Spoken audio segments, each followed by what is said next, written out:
I was always putting my hand up, even at Boots, I was putting my hand up to get involved in other departments and learn more. I was actually at one point the tannoy lady at the Cardiff Boots branch, so the bing bong staff announcement, that was me. And I was always just intrigued and eager to learn.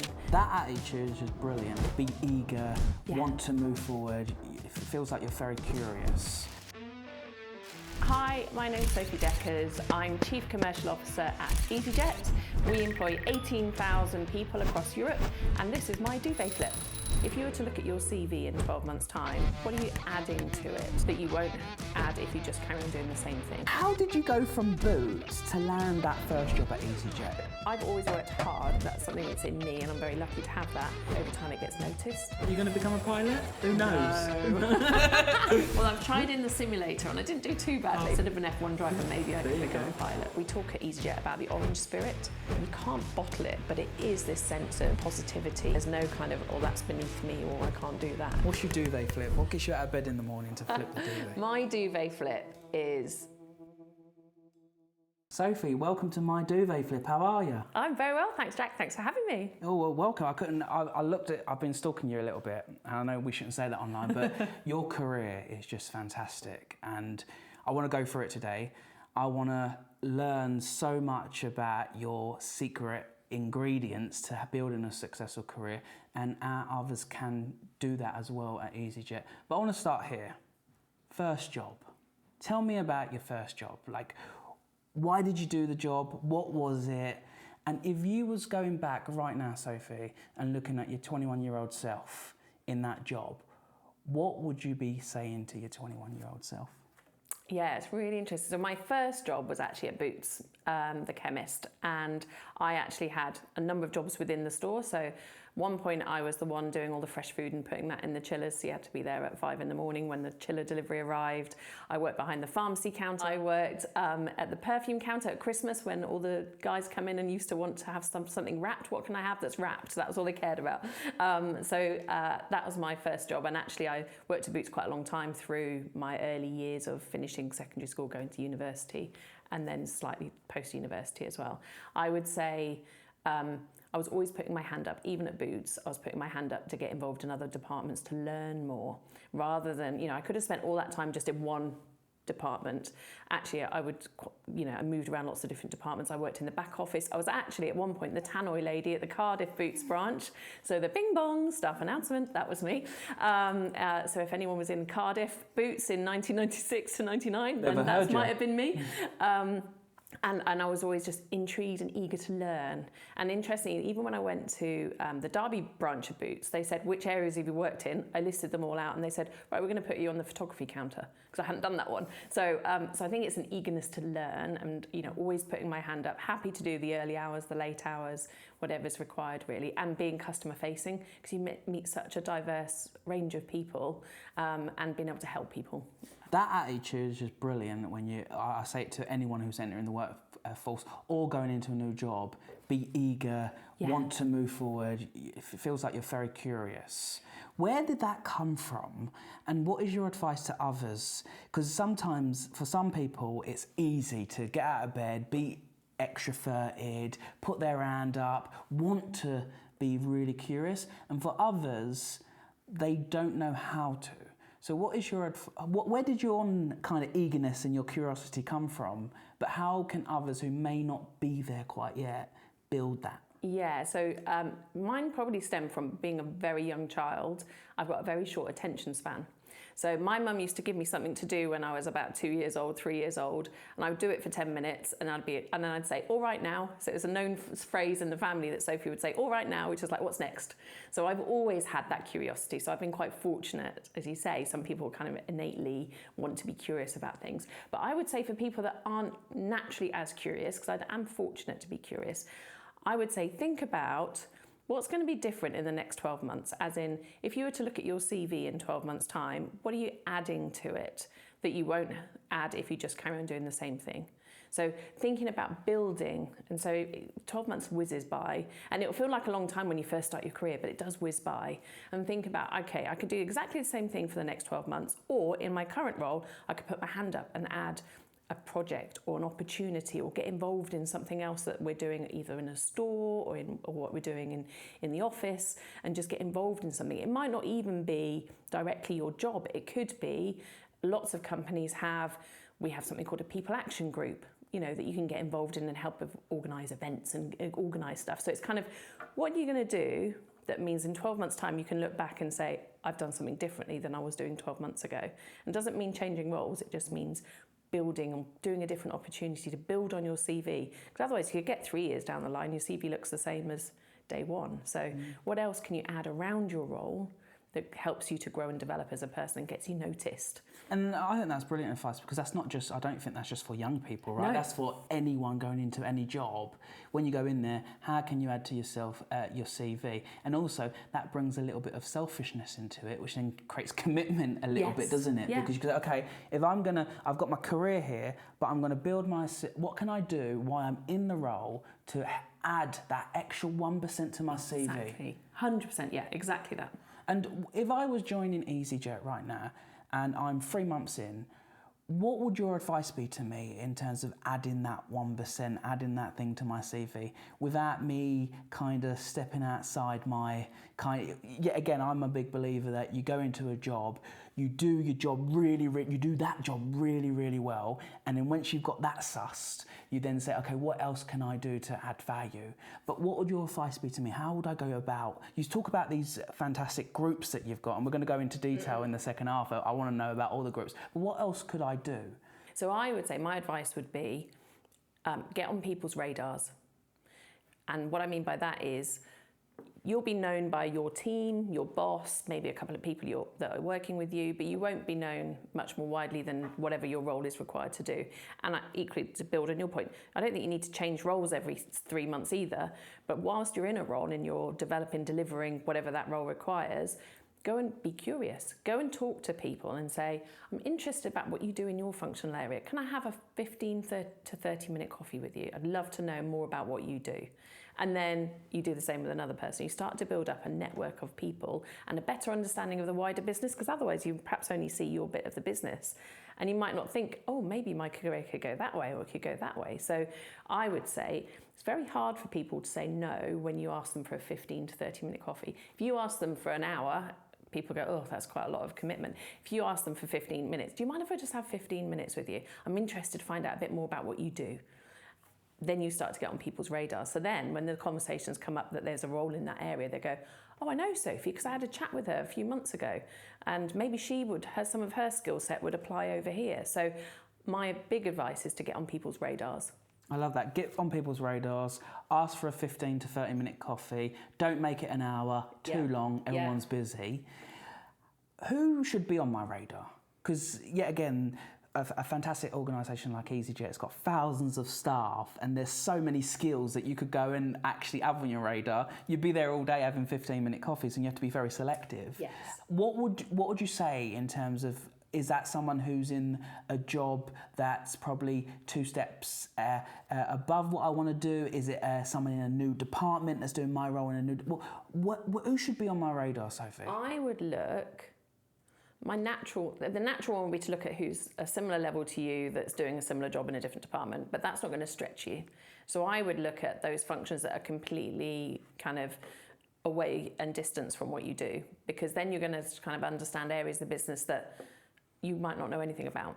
And I always think learning and finding out about new areas are really interesting. And equally, in that process, you're deciding, could that be an area I might be interested in the future?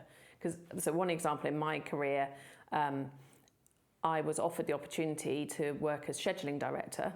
Now, I have never scheduled an airline or an aircraft in my entire life. And I felt, well, this is well out of my comfort zone. There's no way I could do that job. I have no experience in it. But equally, I thought, well, I only have to commit to it, let's say, for 18 months, 2 years. And I'm going to learn a whole new skill set of how a different bit of the business operates. So sometimes it's about getting out of your comfort zone and not going with the next adjacent team that's the easy option. Actually, network with the ones that are completely random, because then you go, and actually what I added to that role was the ability to be able to ask the questions. and say, well, why do we do it like that? And could we do things differently? And help to build the team, rather than, it was the first role I did where I didn't know how to do the role the team were doing.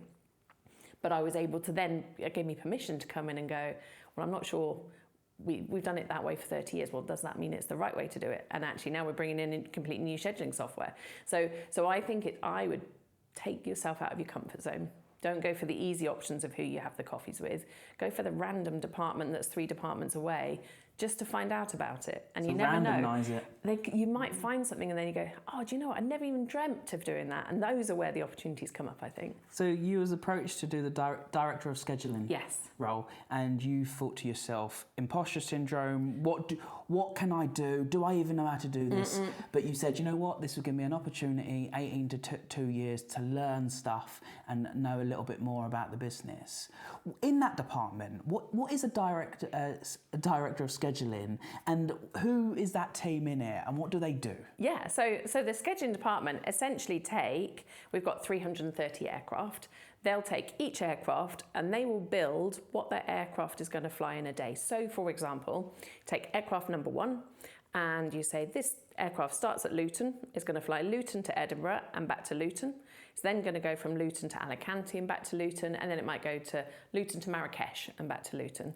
So you probably have about 4 to 6 flights on an aircraft in a day, and they will be building every day, and we try and keep it more similar, but actually every day of the week tends to be different, because you can imagine Monday morning you've got a lot of commuter, a lot of domestic flying, you know, Scotland down to London. Saturdays is much more your leisure flying.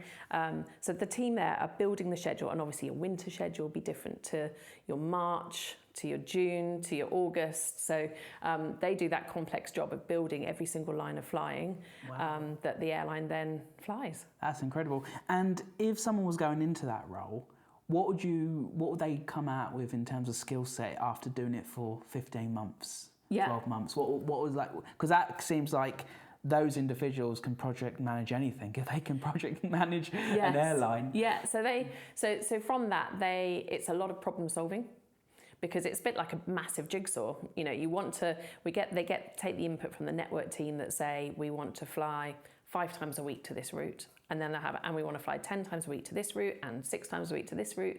So they take all the inputs and go, okay, how do we make this jigsaw that means we can fly? And then look at the timings, because, you know, people flying on a domestic flight might want to fly first thing in the morning because they want to get down to London for the beginning of the day. They don't necessarily want to fly at 2 o'clock in the afternoon on a domestic. So you then have to do what does the customer want? And have the customer lens on as well. So I would say it's problem solving. It's creating that jigsaw. And then, you know, from the scheduling, and we've had people that have then gone into the network team, kind of the earlier part of the team. They've gone into operations and operational planning, and kind of the side that's kind of, okay, how do we then deliver it on the day, and what's involved there? It kind of opens up lots of different opportunities. Really, yeah. And do you think that is like a really good place to kind of start if you wanted to start your career in airlines, in aviation, in easyJet? Do you think that's a good place to start? I mean, you could start in all sorts of places, but what I would say is scheduling's one of the roles, but I would say you've got scheduling, we've got network. And tell me about, you've used the word network a few times. Sorry. No, it's fine. I'm just gonna break it all down, because I'm really curious. So what does the network team do? I know they work with the scheduling team, then it goes to the operations team, but what does the network? So the network team, they're the ones that decide where we put the aircraft. So they say, right, we want to have, this year we've got 25 aircraft in Luton. Do we add one more into Luton, or do we add one in Manchester, or do we add one in Paris, Charles de Gaulle? Then what they decide is, which routes do we want to fly? So they say, okay, these routes are performing quite well. Let's put some more frequencies onto the Greek islands. So let's say Greek islands are doing really well. See if we can get some more Greek islands into the schedule. They will say, these ones aren't doing quite so well. And then they do the fun bit, which is you get the map out and you go, okay, where else could we fly? And at easyJet, we try and fly the places people typically want to go. But we do try and also find some exciting new stuff as well. So they're the ones that basically get the map out and say, okay, this year we're going to add last year we added 105 new routes. Wow. So it's like, okay, what's the next 105 new routes that we want to launch? So the network team get to do that, and then they hand it to the scheduling team to have the fun job of trying to put that all together to what the airline can actually fly. And just because I'm really curious, how do you decide those 100 and plus routes? Is it done on data? Is it done on interest? Is it done on customer feedback? Like, how do you decide those 110 new routes? Yeah, so it's lots of different points actually. You've probably named most of them. So it's mainly about data. So where do we see that either other airlines are flying, or maybe we've started the route out of London and we now want to start it from Bristol and Manchester and other places because it's performing well from London. It might be that we look at things like economic data. So there's a lot of demand for travel to this destination, or you can look at Google search data. Where are people trying to search for that we think there could be an opportunity for us? Who else is flying it? Do we think if it's just BA, great, because we could potentially be better value on price, so that's a good opportunity for us. So look at all of those different things. And then it's also intel. So we spend a lot of time talking to tourist boards, talking to different country partners to understand where's the growing trends, where's the latest place to go, and how can we serve that. And are the teams kind of equal in terms of size, or is it like completely scheduling's got more people in the team? How does that kind of work? Yeah, so in terms of size, they're not that dissimilar. The network team's slightly smaller than the scheduling team, but they're not huge. So I'd say in network you might have 20 people, 25 people. Scheduling, you've probably got up to 40 people. So they're not huge. And then in revenue management, which is the pricing bit, you've probably got another 40, 45 people. So we're not massive teams at easyJet, which for me is one of the benefits of coming to easyJet. I was just going to say that, Sophie. Yeah. That I was thinking a team of like 1,000 people sitting there scheduling, but actually having a smaller team actually is a benefit. 100%. Because if you're in a team where your department is so big, you'll get very much pigeonholed into quite a narrow part of that role. When I joined easyJet, I was the customer insight manager, and I was the team of customer insight. I think we've got 3 people in the team now, so it's grown. It's grown. But the great thing about that meant I was looking at customer insight for the whole business, across the whole airline, all different bits of customer satisfaction, about the brand, about new product development, all the rest of it. I had that breadth, and I think if you went to some departments or companies, I think it's worth looking at how big is that department, because if it's really big, you might end up with a very narrow bit of that job and you don't get the breadth. And for me, the reason I'm still at easyJet, 17, 18 years later, is the variety and the breadth I've had in every role is so big. There's always something different and new to look at. And is that something to basically be curious about at the interview stage? How big is the team? Because then that could give you a nice overview in terms of the breadth, right, rather than the narrow piece. Yeah, definitely. If unless you really want to be a specialist in something, my suggestion is to find somewhere where you've got freedom to grow in the role and that you're not going to be pigeonholed into something really, really narrow. Find a role that gives you the freedom to grow. Yeah. Freedom to grow, right? Yeah, exactly. But you know what? I got so curious about scheduling and how it operates. I just want to take us back to Boots quickly, yes, because you had such a fantastic kind of roller coaster at Boots, all these different departments. Your last one was obviously photo, what was it? The photo counter, where in the old days where we used to print photographs. Oh, wow. Okay. An interesting fact around me is I love driving, and I actually wanted to be a Formula One driver. The closest I got was actually ended up being a grid girl at the British Grand Prix, because my dad and I really wanted to take him to the British Grand Prix. We couldn't afford it. I entered a competition with the Daily Express newspaper to potentially be a grid girl, but all the runners-up got grandstand tickets. And then I went and won it and ended up being a grid girl, and I'd actually just wanted the tickets to take my dad. How did you go from Boots to land that first job at easyJet? Like, what was the journey from there, and how did you even come about the opportunity? Yeah, so my journey is really interesting. So I was obviously at Boots, and then I worked at Boots through university because we couldn't afford for me to go to uni. So I had the 3 jobs when I was at uni. And when I left uni, I didn't know what I wanted to do. And so I decided I would do a master's for a year in management, because I thought that's general enough and I don't know what I want to do yet. Unfortunately, what happened with the master's is 3 days before I was due to start the master's, The funding, because I'd had to get a loan from the bank to do it, fell through because they said that my mum owed 86p on her M&S card, which was actually an admin error, but and therefore they weren't going to approve, they didn't approve the loan going through. Then after the admin error had been sorted, they said, well, you need to wait 3 months till you can reapply for the loan. Now, this was September for a 1-year course, and so I had no opportunity to do that course. The university I was going to do it at were great and said, well, hold your place for a year. So in that year, I said, I'm only going to apply for jobs that I want to do more than do the masters. And so that's when I started in the complaints department of Midland Mainline Trains as a temp, and then got a full-time job doing that. I knew that wasn't what I wanted to do long term. What's a temp? Oh, it's just a temporary stuff. So you go onto the books of a temporary agency, and then they'll say, okay, this week you're doing this in the complaints department. The other week, the week before that, I was working in a publisher's doing photocopying, so that you literally just kind of get farmed out. So is a temporary opportunity a great way to start your career if you can't get a full-time? I think it's a good way to get in to try different things, certainly. And actually then, as I joined Midland Mainline Trains as a temp in the complaints department, and actually they saw something in me and they said, look, we would offer you a long-term opportunity. So I was doing that, and then in that year, I saw this advert that said, interested in brands and advertising, fairly numerate, I think it said, and good communication skills. And I kind of thought, well, my degree was in communication studies, actually. And I thought, that sounds interesting, tick, tick, tick. I'll apply for that role. And I went to the Graduate Assessment Centre. Luckily, I had no knowledge about the industry, actually, in a way, because I had no preconceptions. I didn't realise, in hindsight, I found out it was really hard to get a job there, but I didn't know that. So I went in and go, I'm going to give this a go, because I knew in the back of my mind, I've got the Masters next year, so if this doesn't work out, it's fine. So I went in quite relaxed, did the graduate assessment day, and then was one of 2 that was selected to join the grad scheme at Millward Brown. So that was my first job. And then because of that, I then didn't do my Masters, because my Masters was only a stopgap anyway.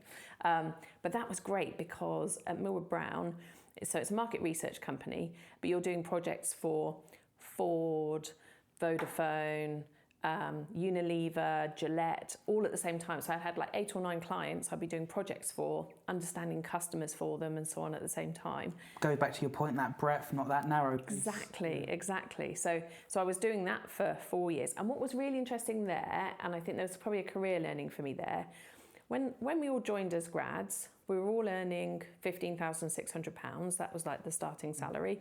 And we all joined at the same level. And then after a year, you typically moved up to the next level, and you got a small increase in the salary and so on. And at that point, I've always worked hard, and I would say that's something that's in me, and I'm very lucky to have that. But I would be in the office at 10, 11 at night. I'm not necessarily advocating it, but I would be in the office, and none of the other grads necessarily would be. And at the end of the year, we all got promoted, and we all got the same pay rises. And people go, well, why did you feel like that work then paid off? And I just think, well, over time, people notice those things. I'm not advocating being in the office at 10 at night, but I'm advocating hard work. Yeah. And you might think, well, this is unfair because I'm being paid the same as somebody else and I'm putting in a lot more effort. I would say over time it gets noticed. And so then after the first year, I then moved forward more quickly than my peers because people recognise she's a hard worker, she puts effort in, she cares. And so I moved up more quickly, longer term, but at the beginning, we're all the same. And I think you can't kind of look over your shoulder, you just got to focus on, this is me, this is how I'm showing up, this is my energy, this is the effort I'm going to put into it. And then, so I did that for 3 to 4 years. Then I joined Cambridge Market Research, much smaller company, there's only 30 of us there. The other one was global. Still worked for great brands though, so I worked for Tesco's and Asda, I worked for Masterfood. I did a project on getting sweets back to the tills for Mars. Did a lot more in-store retail work, which was really exciting. Another 3 years I did that for, and then decided it's great doing these projects for companies, but I want to be in the company. Because you hand things over to them and then you hope. And then you kind of never see it again. Exactly, you hope, you look on the shelves, have they done what I said, So I wanted to be the other side. But then if I was only going to be in one company, it had to be an interesting one because I was used to working for 4, 5, 6 companies at the same time. And I was worried if I put all my eggs in one basket, I'm going to feel trapped. And so at the time, actually, the recruitment consultant I was talking to, she said, there's a role at Shell, There was a role at Royal Mail. There was a role at the BBC, which I would have been really interested, but logistically, where I was living, it wouldn't have been easy to get to. And then she said easyJet, and I thought, now you're talking. It was 10 years. easyJet was 10 years old at the time, so still very much in its early days. Still kind of growing. We had less than 100 aircraft at that point. We've now got 330. So I thought, yeah, that could be really, really interesting. And actually, my dad worked at Rolls-Royce all of his career, started as an apprentice engineer when he was 16, worked his way up, and his dad did the same. And I got offered a job on the grad scheme at Rolls-Royce when I was at uni. But then when people knew who my dad was, they would say, oh, you're Paul Dekkers' daughter. And then would really start to treat me differently. And I didn't want people to think I'd got the job because of my dad. So even though Rolls-Royce had offered me a job on their grad scheme, I turned it down because I felt I wanted to do this on my own 2 feet. So when easyJet came about, it was obviously destined that I'd be in aviation somehow. And so then I joined And then easyJet. easyJet came along, and 17 years later, you're still there. Yes. Interesting fact about easyJet. Last year we carried 90 million passengers. That's actually the size of the population of Australia and Canada combined in a single year.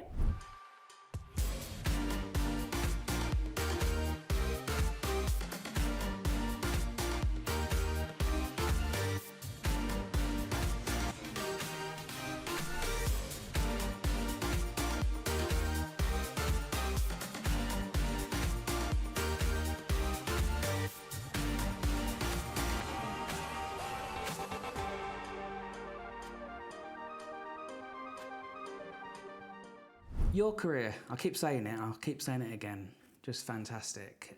Your career in terms of what you've done at easyJet, several jobs. Can we just run through those different roles you've done? So run through them with me, because of course. Which one, how long did you do in each one? You've had kind of, like I said earlier off camera, 7 careers in one company. Yeah. So tell me a little about the roles that you've done. Yeah, of course. So my first job, as I say, came in as customer insight manager. So I did that for a couple of years, and then I felt that was just more of what I had been doing before I joined easyJet. Now, the great thing is once you get into a company and you establish yourself, if you show curiosity, then there's potential opportunities that come up that you probably wouldn't be qualified to go to another company to do, but you get the opportunities to do in your own company. So when I was doing that role, I wanted to get more commercial experience. So I said to the UK country director at the time, love to get some more commercial experience. I don't know if there's any opportunities in that area. The next thing I know, because I didn't realise, is he was thinking the role's a bit too big for him. He needed someone that could look after the regions in the UK. So I became UK commercial manager, and a role was created. So my other kind of piece along the journey was sometimes the roles aren't there at the time when you're thinking about kind of changing roles or choosing roles. So don't just limit yourself to what you can see there and now and say, well, there isn't a role for me, I'm going to leave. Because actually, if you have the conversation like I did there, he was like, well, I was thinking about this. I would like to create this opportunity. So I became UK commercial manager, which was brilliant. So I was involved in trading and marketing and lots of kind of much more closely with local government, media, lots of different, it's a very broad role. When I was doing that role, Carolyn McCall joined as our CEO. And when she joined, she decided to do a full strategy review, which I was really interested in, but again, didn't have a background in it. She brought Boston Consulting Group in to do a big strategy review. And again, I said, is that all done behind closed doors, or is there some way that I could get involved in that? Because I'd love to be involved in it. This is my point around putting your hand up or showing curiosity. And the next thing I know is I'm the project leader for it, because I knew where lots of data sat across the business. And so although I didn't have the experience in strategy, I had the experience of knowing lots of people in the business, knowing where the data was. So I was the project leader of it. And then on the back of that project for 3 months, we had the strategy and we needed to deliver the strategy.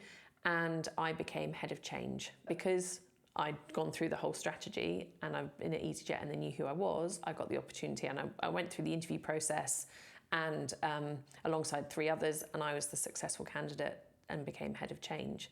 So that was fascinating because that was looking across the whole company.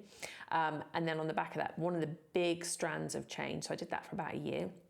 the big strands of our change and our strategy was how we attract more business customers to fly with easyJet, because we have a great network across Europe in the major airports where people want to fly. We had a good schedule.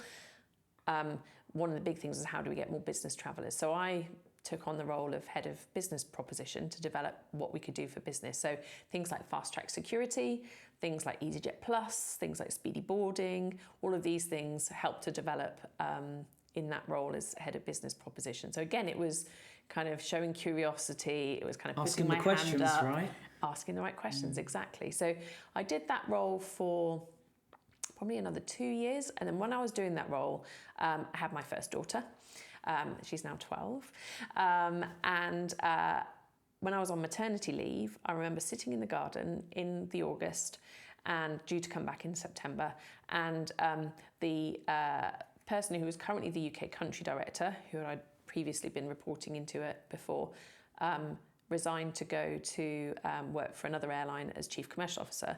So that became a vacancy, and that was a brilliant job. And I thought, well, there's no way I'm going to get that, but I want to indicate to easyJet that I'm eager to develop and still move. So when I come back from my maternity leave, I will apply for that job just to show willingness that I'm, keen to develop and progress. And I remember I was sat in August in the garden on a blanket with my daughter, who was 8 months old at the time, and I saw the thing and I was like, yes, I'd love to have a go for this. Again, not expecting anything to happen. And then I got the job and I was thinking, crikey, I've got at that point then a 10-month-old daughter, and I've got this. That was my first job that was a big step up, because you're overseeing the whole of the UK. And I thought, and she's not sleeping, and I'm not sure I can do this job. I was only really going for it to say I'm ready for something different. I'm all right now.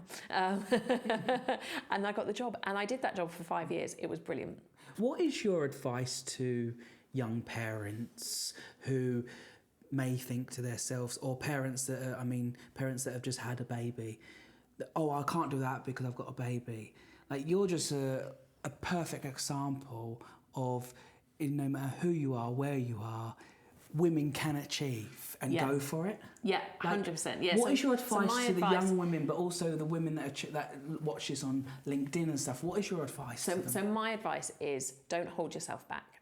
So I've had conversations with people that have said, I'm thinking of having a family, but I don't want to have it yet because I think I've got to be at this level before I go and have maternity leave and go and have a family.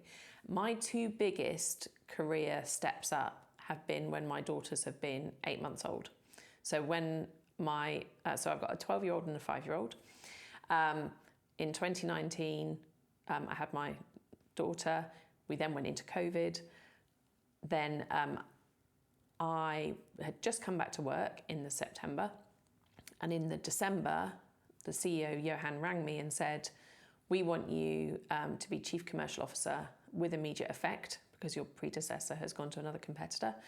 Are you up for it? And I was like, yes. Then put the phone down and went into the kitchen and said to my husband, it's okay, I've just said yes to this, isn't it? At the same time as having, at that point, 11-month-old daughter.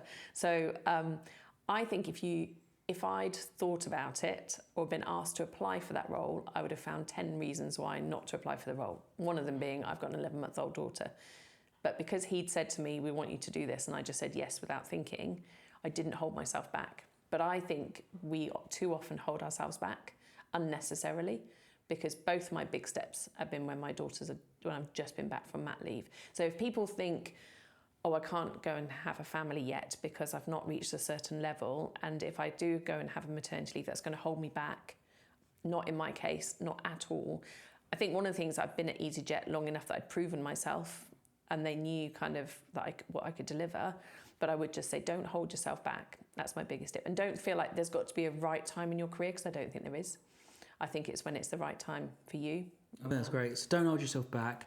Just say yes, and then figure it out, right? Exactly. And then you came into this Chief Commercial Officer role. What is a Chief Commercial Officer? Yeah. And what does it all mean? Yeah, so Chief Commercial Officer is, in easyJet, it's essentially responsible for all the revenue of the business. So easyJet is 9 billion of revenue that I'm responsible for, my team are responsible for, but the role is responsible for.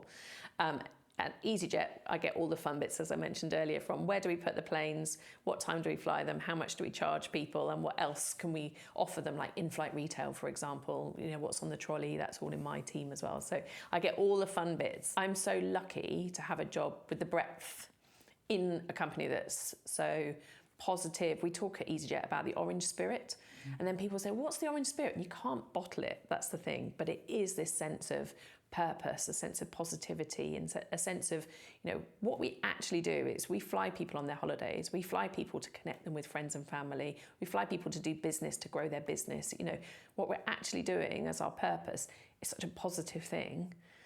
It's easy to feel passionate about it, and people talk about the orange spirit, and I just think if you did cut my veins, they would probably be orange now, because I just think that the people we employ, like our crew on board, are just phenomenal. And people say to me that it's interesting, people say to me when I say I work for easyJet, they say, oh, are you cabin crew? And I say, no, because I couldn't do that job. It's far too hard for me to do. But it's interesting how people think of companies and businesses and limit what they think their careers could be. Yeah. Why does, when someone says, oh, what do you do? Are you cabin crew? Why does it automatically go to that? I think there's still a lot of stereotypes, aren't there?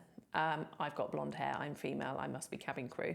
They wouldn't automatically say you're a pilot, which is the thing, the challenge we've got is to try and show people anyone can have these careers and develop into different areas. And for me, I want to try and get out there that easyJet has lots of different career opportunities. When you say we spend a lot of time talking to schools, because I think people, again, they just think, oh, I don't want to be a pilot or cabin crew, easyJet's not for me. And I would say that for a lot of businesses, they'll all have a finance department, a marketing department, a commercial department, an operations department. In whatever industry it is, you can create a career that's more behind the scenes. You don't have to just think, oh, these are the obvious kind of roles that are in the company as well. So I think it is something about telling people the other careers. So we do spend time, I've been out at schools to say, you can have these sorts of careers. And then I think the really important thing for me personally is I feel passionately that if I can do this, anyone can do it.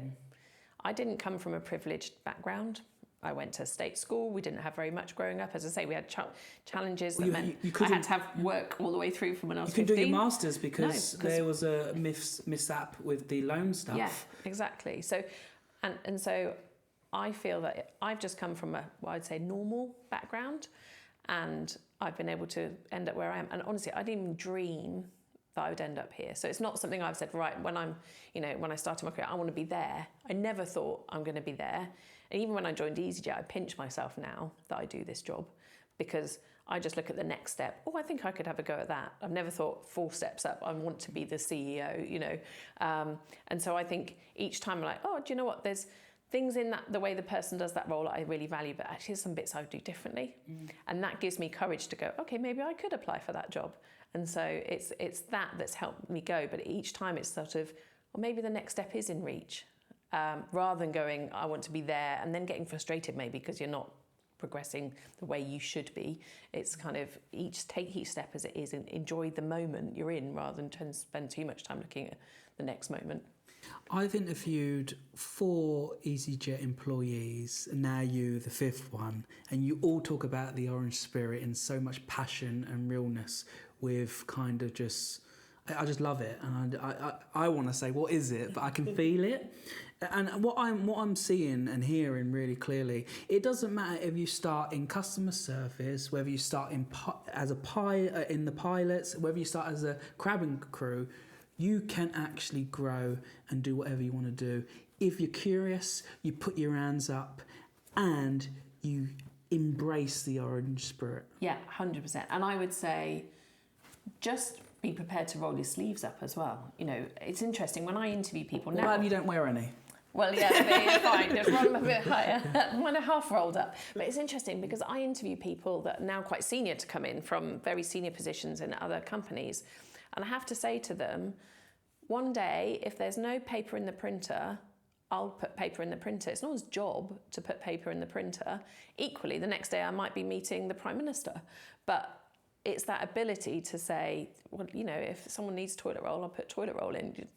It's just that sort of roll your sleeves up. I remember previously when there was unfortunate incident in Sharm with another aircraft, another airline, I was in a warehouse in Stansted with a hoodie on and jeans sorting luggage. And then people were like, oh, hey, are you Sophie Dekkers? I'm like, yeah.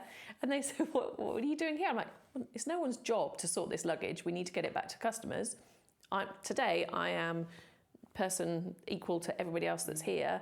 You tell me what I need to do. You tell me where you want me to put the bags and I'm going to move the bags. But it's that, I think the orange spirit is that we come together in a crisis, but we're able to just roll your sleeves up. So whatever's needed, we will lean into, and there's no kind of, oh, that's beneath me, or I can't do that. And I think that's that sense of, for me, it's a really strong value for me is a sense of fairness and equality for everybody, regardless of what you do. Absolutely. It's really, really important. Absolutely. An interesting fact about the industry, one of our biggest challenges is only 6% of pilots globally are female.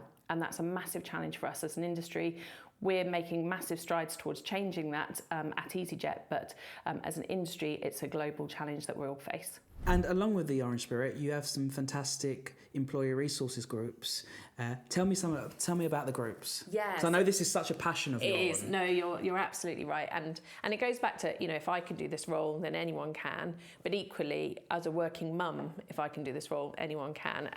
And the game changer for me, before I talk about the employee resource groups, was when Carolyn McCall joined. Before she joined, I'll be honest, the only senior female leaders I'd seen didn't have families. And so I thought, okay, that's a choice you have to make. You either have a career or you have a family. When she came in as CEO, she had kids. When Carolyn joined, I saw, here's a mum, and she had a way of managing the room that wasn't about shouting and swearing, but did it in a way that you knew where the boundaries were. She didn't let you walk all over it at all, but had this innate ability to do things in a calm, balanced, fair way that made me realise, okay, maybe there is a way that I can be a working mum and be more senior in the airline. And so for me, that kind of really helped to inspire me. So I, at that point, set up our first women's network, which was to try and help create a bit of a community around, we're a minority in the aviation industry. How do we help to build that? And as you say, we've just set up a lot more of 6 kind of groups really to focus on different types of communities and make them feel like they can come together and can share challenges that might be unique to them that they face. And so some of them are, we've got the cultural connections, which is then about ethnicity and how do we help to build a much more multicultural company, because that's really important. We fly a whole range of different people from different cultures, different socioeconomic backgrounds, and it's important that our company represents Absolutely. the people that we're flying. Yeah. We've got disability empowerment. And I think, more and more now, disabilities aren't visible disabilities. Absolutely. And how do we make, this thing I feel really passionate about is, how do we make everyone feel they've got a place and that they can be themselves? Because if you're turning up to work and you're pretending to be something that you're not, that takes so much energy and effort away from you actually being able to do your job really, really well. And so I want to create an environment where people can just turn up and be themselves. And I think that's so important, because even with people who perhaps don't fit one of those subgroups, even for men who turn up and have to pretend they like football to fit in, it's everybody. I think we want to create an environment where it's okay to say, actually, I don't like football, and that's fine. So other groups we've got is family and carers, because obviously there's lots of challenges in terms of how people juggle all of that as well. We have Fly with Pride, which is our, we have a big community of LGBTQ plus people in our flying community, but also in the office. And so how do we create, a really open environment, and how do they feel like they can be themselves? Gender equality, which is also really important, and also generations, which is actually about the older people. And how do we support, more older people coming back to work? So we had a big campaign last year, was actually about having more returners. And actually we had a big influx of cabin crew who are over the age of 50. So having that mix of people and seeing the value that everyone can add some value, I think is really important. But I really do feel strongly that people should be themselves. And if they're not being themselves, they're not true to themselves. And that, sorry if I'm emotional about it, that's a lot of energy. And I don't think people should be wasting energy trying to be something they're not. I totally agree with you, Sophie, and those communities sound brilliant. It's just a place of belonging, right? Yeah. And there's a community for everyone to go and be Have their themselves. place. Because you know what? It is hard to not be yourself. And I always normally ask guests, are you a professional actor? Because sometimes you do need to go in the room and smile when it's a tough business decision or something's going on and you don't want to do it. Yeah, and I always call it cheers and chores. In every job, you've got the cheers, but you've also got the chores. And the chores, sometimes you do have to stand up. But if you've got these groups that you can actually go and be yourself, speak to people, and you know what? My mum, the only bit of advice she ever gave me was, Jack, be more elephant, not hippo. Because elephant has big ears and hippos have big mouths. Oh, that's and so if you true. go into these groups, you Yeah. can learn from other people, can't you? Yeah, 100%. And actually, you said something that was really interesting there, which was, I did ask Carolyn McCall a question in terms of career advice. I asked her a question about how does she continue to show up in such a positive way when maybe you're in a crew room at 5 a.m. meeting the crew, then you've got to, you go on a flight with them, then you're meeting the media, and then you're meeting some government people, then you're making strategic decisions about the airline, and your day is so long. And you do that day after day after day. I did ask her, how do you keep going? And she did say, some days you just have to put your game face on. Those were the words she said. And she said, and you put your game face on, and then people react positively to that, and then it becomes a natural energy. So you don't need your game face on for long, but some days you have to go, okay, game face, and then, then it just, in our industry, it's very lucky, it's very easy, you don't need your game face very much, but you do. I think it's important to recognise sometimes you do need a game face, and that's okay. And that's okay, yeah.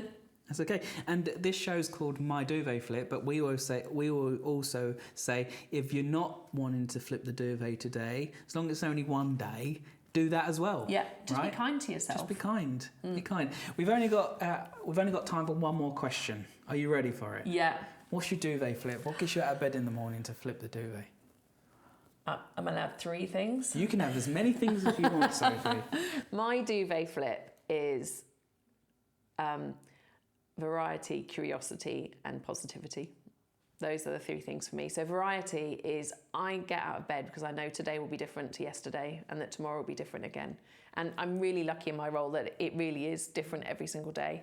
But if it's not different every day, how do you find that variety? How can you make it different? What are the other things you can get involved in to make it different? So for me, all right now, how do I create variety? So variety gets me out of bed.